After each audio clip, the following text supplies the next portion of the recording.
CM ಆದ ಬಳಿಕ ಮೊದಲ ಬಾರಿಗೆ ತಮ್ಮ ಸ್ವಕ್ಷೇತ್ರ ಕನಕಪುರದ ಪ್ರವಾಸದಲ್ಲಿರುವಂತಹ ಸಿಎಂ ಡಿಕೆ ಶಿವಕುಮಾರ್ ಅವರು ತಿಹಾರ್ ಜೈಲು ವಾಸದ ದಿನಗಳನ್ನು ನೆನೆದಿದ್ದಾರೆ. ತಿಹಾರ್ ಜೈಲಿನಲ್ಲಿ ಇದ್ದಂತಹ ಸಂದರ್ಭದಲ್ಲಿ ಅವರು ಕಳೆದಂತಹ ದಿನಗಳನ್ನು ನೆನೆದಿದ್ದಾರೆ ಸಿಎಂ ಡಿಕೆ ಶಿವಕುಮಾರ್. ಬೆಂಗಳೂರು ದಕ್ಷಿಣದ ಬೇಕುಪ್ಪೆಯಲ್ಲಿ ಡಿಕೆ ಶಿವಕುಮಾರ್ ಭಾಷಣ ಮಾಡುವಂತಹ ಸಂದರ್ಭದಲ್ಲಿ ಜನರ ಮುಂದೆ ತಿಹಾರ್ ಜೈಲಿನ ನೆನಪುಗಳನ್ನು ಅವರು ಬಿಚ್ಚಿಟ್ಟಿದ್ದಾರೆ. ಜೈಲಿಗೆ ಕಳುಹಿಸಿದಾಗ, ನನ್ನನ್ನು ಜೈಲಿಗೆ ಕಳುಹಿಸಿದಾಗ ನಿಮ್ಮ ದುಃಖ ಪ್ರಾರ್ಥನೆ ನನ್ನ ಜೊತೆಯಲ್ಲಿ ಇತ್ತು. ಜೈಲಿನಲ್ಲಿ ಒಂದು ಚಿಕ್ಕ ದೇವಸ್ಥಾನದಲ್ಲಿ ಪ್ರಾರ್ಥನೆಯನ್ನು ನಾನು ಮಾಡ್ತಾ ಇದ್ದೆ. ನಿಮ್ಮ ಪ್ರತಿಭಟನೆಗಳು, ಕಣ್ಣೀರು ಎಲ್ಲವೂ ನನಗೆ ಅರಿವಿದೆ. ಇತಿಹಾಸವನ್ನು ಮರೆತವರು ಇತಿಹಾಸ ಸೃಷ್ಟಿಸೋದಕ್ಕಾಗೋದಿಲ್ಲ. ನೀವು ಬೆಂಗಳೂರಿನಲ್ಲಿ ಸಣ್ಣ ಪುಟ್ಟ ಕೆಲಸ ಮಾಡಬಾರ್ದು, ಕೃಷಿಯನ್ನು ನೀವು ಬಿಡಬಾರ್ದು ಅಂತ ಹೇಳಿ ಹೊಸ ಯೋಜನೆಯನ್ನೇ ಹಾಕ್ತಾ ಇದ್ದೀವಿ. ನಮ್ಮ ಮಕ್ಕಳಿಗೆ ಸಿಗುವ ಶಿಕ್ಷಣ ನಿಮ್ಮ ಮಕ್ಕಳಿಗೂ ಕೂಡ ಸಿಗಬೇಕು ಅಂಥೇಳಿ ಇದೇ ಸಂದರ್ಭದಲ್ಲಿ ಡಿಕೆ ಶಿವಕುಮಾರ್ ಅವರು ಹೇಳಿರುವಂಥದ್ದು. ಕನಕಪುರ ಕ್ಷೇತ್ರದ ಪ್ರವಾಸದಲ್ಲಿದ್ದಾರೆ. ಬೇಕುಪ್ಪೆಯಲ್ಲಿ ಭಾಷಣ ಮಾಡುವ ಸಂದರ್ಭದಲ್ಲಿ ತಿಹಾರ್ ಜೈಲಿನ ದಿನಗಳನ್ನು ನೆನೆದಿದ್ದಾರೆ. ಹಾಗೆ ನೀವುಗಳು ಯಾರು ನಿಮ್ಮ ಊರುಗಳನ್ನು ಬಿಟ್ಟು ಹೋಗಿ ಸಣ್ಣ ಪುಟ್ಟ ಕೆಲಸಗಳನ್ನು ಹುಡುಕಿಕೊಂಡು ಹೋಗುವಂತಹ ಪರಿಸ್ಥಿತಿ ಬರಬಾರ್ದು. ನೀವು ಕೃಷಿಯನ್ನು ಅವಲಂಬಿಸಿ ಬದುಕ್ತಾ ಇರುವವರು ಕೃಷಿಯನ್ನೇ ಮಾಡಬೇಕು, ಕೃಷಿಯನ್ನು ಬಿಡಬಾರ್ದು. ಅದಕ್ಕೋಸ್ಕರವೇ ಸೂಕ್ತ ಯೋಜನೆಯೊಂದನ್ನು ನಾವು ಹಾಕ್ತಾ ಇದ್ದೀವಿ ಅಂಥೇಳಿ ಇದೇ ಸಂದರ್ಭದಲ್ಲಿ ಡಿಕೆ ಶಿವಕುಮಾರ್ ಅವರು ನೂತನ ಮುಖ್ಯಮಂತ್ರಿಗಳು ತಮ್ಮ ಕ್ಷೇತ್ರದ ಜನರಿಗೆ ಭರವಸೆಯನ್ನು ಕೊಡುವ ಕೆಲಸವನ್ನು ಕೂಡ ಮಾಡಿದ್ದಾರೆ.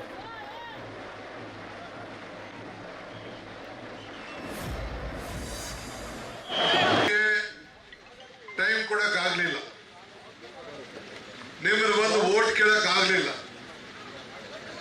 ನಾನು ಇಡೀ ರಾಜ್ಯ ಪ್ರವಾಸ ಮಾಡಿ 136 ಸೀಟನ್ನ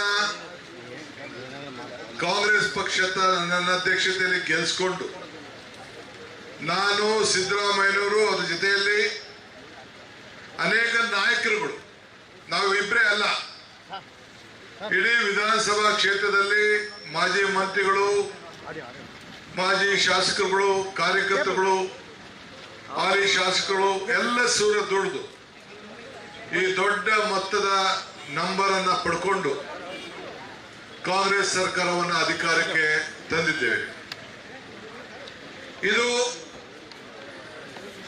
ನಿಮ್ಮೆಲ್ಲರ ಪ್ರಯತ್ನ ಅಂತ ಹೇಳ್ತೇನೆ.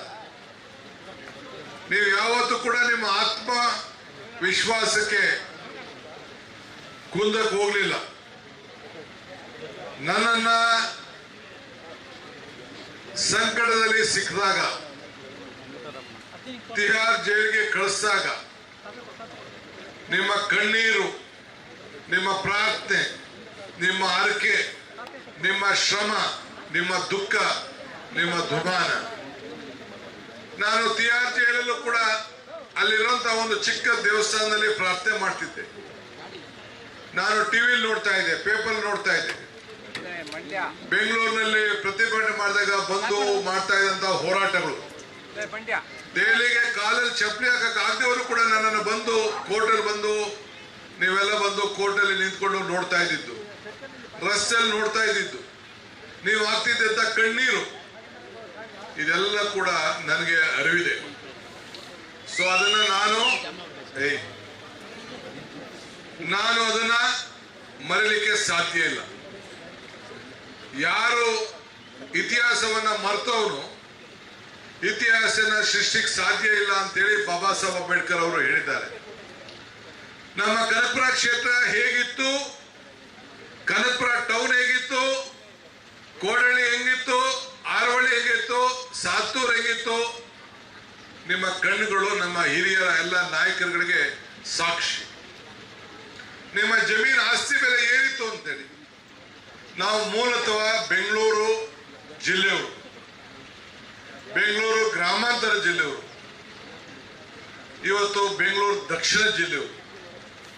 ನಾನು ಯಾರಿಗೂ ಹೇಳಿದೆ, ನಿಮ್ಗೆಲ್ಲ ಆಸ್ತಿ ಮಾರ್ಕೊಬಿಟ್ರಿ ಕಣಯ್ಯ, ಉಳಿಸ್ಕೊಳ್ಳಿ, ಬೆಂಗಳೂರವ್ರು ಬರ್ತಾರೆ, ಹತ್ರ ಇದೆ, ಫಲವತ್ತಿದೆ ಅಂತ ಹೇಳಿದೆ. ಕೆಲವರು ಮಾರ್ಕೊಂಡ್ರು, ಕೆಲವರು ಉಳಿಸ್ಕೊಂಡಿದ್ದೀರಿ. ಬರೀ ನಾನು ಶಿವನಹಳ್ಳಿ ದೇವಸ್ಥಾನದ ವೀರಭದ್ರೇಶ್ವರ ದೇವಸ್ಥಾನ ಸನ್ನಿಧಿಲಿ ಒಂದು ಮಾತು ಹೇಳಿದೆ. ಏನ್ ಗಲಾಟೆ, ಏನ್ ಬಿಜೆಪಿಯವರು ದಳದವರು ಯಾರ್ಯಾರು ನಾಯಕರುಗಳು ಟೀಕೆಗಳು ಟಿಪ್ಪಣಿಗಳು ಎಲ್ಲ ಸುರಿಮಳೆ ಆದ. ಆದರೆ ಟೀಕೆಗಳೆಲ್ಲ ಸತ್ತೋಯ್ತು. ನಾವು ಮಾಡಿದಂಥ ಕೆಲಸಗಳು ಶಾಶ್ವತವಾಗಿ ಉಳಿದು ನೀವೆಲ್ಲ ಬೆಂಗಳೂರು ಜಿಲ್ಲೆಯ ಮಕ್ಕಳು, ನಿಮ್ಮ ಆಸ್ತಿ ಮೌಲ್ಯಗಳು ಒಂದಷ್ಟಕ್ಕೆ 4 ಆಗಿದೆ. ನಿಮ್ಮ ಜೋಬಿಗೆ ದುಡ್ಡು ಕೊಡಕ್ಕೆ ಆಗದೆ ಇರ್ಬೋದು, ಆದರೆ ನಿಮ್ಮ ಸ್ವಾಭಿಮಾನದ ಕಿಚ್ಚಿಗೆ ಆ ಗೌರವನ ತರುವಂಥ ಕೆಲಸ ನಾನು ಬಂದಿದ್ದೇನೆ. ಇವತ್ತು ಕೂಡ ಇಡೀ ನಮ್ಮ ಕ್ಷೇತ್ರ, ಇವತ್ತು ನಾನು ಕೂಡ ಎಲ್ಲರ, ನೀವು ವ್ಯವಸಾಯ ಬಿಡಿಸಬಾರ್ದು. ನಿಮ್ಮ ಹತ್ರ ನೀವು ಹಾಲು ಉತ್ಪಾದನೆ ಮಾಡಬೇಕು, ಹಣ್ಣು ಬೆಳಿಬೇಕು, ಹೂವು ಬೆಳಿಬೇಕು, ರೇಷ್ಮೆ ಬೆಳಿಬೇಕು, ತೆಂಗು ಹಾಕ್ಬೇಕು, ಅಡಿಕೆ ಹಾಕ್ಬೇಕು, ಬದುಕಬೇಕು. ಬೆಂಗಳೂರಲ್ಲಿ ಹೋಗಿ ವಲಸೆ ಹೋಗಿ ರೋಡಲ್ಲಿ ಇಲ್ಲ ಅಂದ್ರೆ ಅಲ್ಲಿ ಯಾವುದೋ ಒಂದು ಅಂಗಡಿಯಲ್ಲಿ ಇಲ್ಲಾಂದ್ರೆ ಗಾಳಿ ಕೆಲಸ ಮಾಡಿಕೊಂಡು ನೀವು ಬದುಕಬಾರ್ದು.